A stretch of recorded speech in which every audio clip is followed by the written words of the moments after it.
waa qaybtii tobnaad qisadii la magac baxday caashaqi hoyan waayey hormuud baa u soo dhacay. liibaan habeenkii oo dhan indho isma saarin, wuxuu maleegayaa qorshe aysan si fudud uga badbaadi karin hani iyo axmed. maalinkii ku xigay waxaa la gaaray xilligii uu axmed isdiyaarin lahaa, welibana uu aadi lahaa xaafadda hani, balse kama warhayo in maanta xaalku cakiran yahay, jidkana ay balaayo ku sugayso. isagoo wejigiisa farxad laga dheehan karo ayuu u jihaystay dhanka boosteejada 12 Street. in yar kadibna wuxuu raacay gaari u kicitimaya dhanka xaafadda Southsea. liibaan ileen asna xalay oo dhan wuxuu ku jiray abaabul iyo hub urursi. wuxuu isugu yeeray burcadii ugu khatarsanayd ee hoggaamisa superpowerka Islii. liibaan iyo burcadii oo aan wejigooda fiicnayn, lagana dareemi karo inay shar u socdaan, iyagana waxay qaateen gaari qaas ah si ay u daba kacaan axmed. wuxuu wakhtigu isguro, axmed wuxuu gaaray xaafadda Southsea oo ay hani degan tahay. wuuna wacay isagoo u sheegay inuu hor taagan yahay maqaayad xaafadda caanka ah. liibaan iyo burcadi siday moodayeen oo qorshuhu ahaa wax uma dhicin.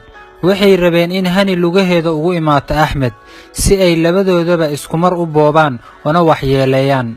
laakiin iyagoo doonbiirka ku haaya meel fogna ka daawanaya axmed, waxaa soo dul istaagay baabuur, isla markii ayuuna raacay. laqaaya oo tuugada hoggaaminayay ayaa isagoo xanaaq ka muuqda wejigiisa dhahay, liibaanow isaga keligiis ayaan ka adeegan lahayn, way naga wada baxsadeen, waa kaase ka xaaxaabi. mar kalaa ka badan ee naga keena ayuu dhahay liibaan oo dhallinyaradii burcadda sasabaya. in yar kadib waxay hani geysay axmed isteydka ay degganaayeen iyada iyo walaasheed Faadumo. waa xaafad kooban oo hal irid oo laga soo galo leh. gurigooda markii ay geysay ayaa axmed oo aaminin la meesha la keenay ku dhahay, abbaayo kan guri ka weyne qasri boqortooye miyaa? hani oo horay hadallada axmed u baratay ayaa ku qosashay, gudaha ayayna sii gelisay. salaan iyo soo dhoweyn kadib, axmed wuxuu su'aalay arrinta culus ee hani ku soo kordhay. hani way ogayd in arrintan ay ka nixin doonto axmed, waxayna dhahday, aboowe horta intaan wakhti kula qaatay noloshayda wax badan ayaa iska beddelay, kaamana qarin karo. waxaad hantisay qalbigayga, adigana si la mid ah ayaan kaa filayaa. aboowe dhowr isbuuc isma arkayno. magaalada Eldoret ee ku taala galbeedka Kenya ayaan aadayaa. ayeeyo oo xanuunsan ayaa halkaas ku nool, waa inaan soo booqdaa. markaan soo laabtana arrin kale ayaan kuu sheegayaa.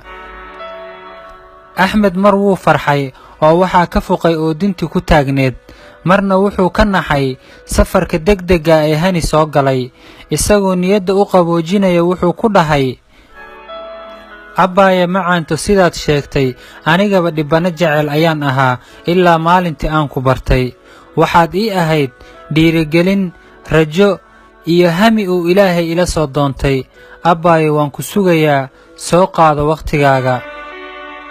wadahadal dheer kadib waxaa la isla meel dhigay, laguna heshiiyey in ismaqalka la joogteeyo, iyo in marka hani ay magaaladaas ka soo laabato la dardargeliyo xiriirkooda quruxda badan.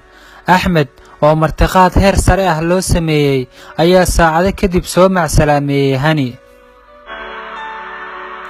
2 asbuuc kadib, axmed iyo hani markaan wada sheekaysigoodu wuxuu u badnaa xagga taleefanka. midba kan kale aad ayuu ugu xiisay, waxayna sugayaan in dhowaan ay dib u kulmaan. axmed dhankiisa waxaa la soo gaaray xilligii iskuulka loo xiri lahaa. wuxuu soo xasuustay in wiil saaxiibkiis ah oo Muxudiin la dhaho uu ku nool yahay xaafadda Southsea oo ah isla xaafadda ay hani ku nooshahay. wuxuu saaxiibkiis la wadaagay sheekadooda, wuxuuna ka codsaday inuu hal asbuuc la soo joogo si uu gacalisadiisa ugu dhowaado. hani markay soo laabatayna waxay aad ugu riyaaqday sida loo soo dhoweeyey, welibana farxad ayay ka sii qaaday markay aragtay gacaliyaheeda oo xaafadda kaga soo horeeyey. wuxuuna Axmed u sheegay Hani inuu la joogo wiil saaxiibkiis ah oo deggan meel aan gurigeeda ka fogeyn. salaadii maqribka kadib Axmed wuxuu soo aaday guriga Hani, waxaase soo raacay saaxiibkiis Muxudiin. markii la soo gaaray guriga gacalisadiisa, Axmedna uu damcay inuu iridda gargaraaco, ayaa saaxiibkiis Muxudiin oo aad u yaaban si kadis ah gacanta uga dhagay. wuxuuna weydiiyey Axmed, sug bal saaxiibow, gabadha aad ii sheegaysay ma gurigan ayay degan tahay? la soco qaybaha kale. qaybtanse maxay uga duwan tahay qaybihii hore ee sheekada? hadduu jiro saaxiib qaas oo aad jeceshahay inuu qisadan kula akhristo, halkan uga wac oo meenshan dheh, siina shargareeya.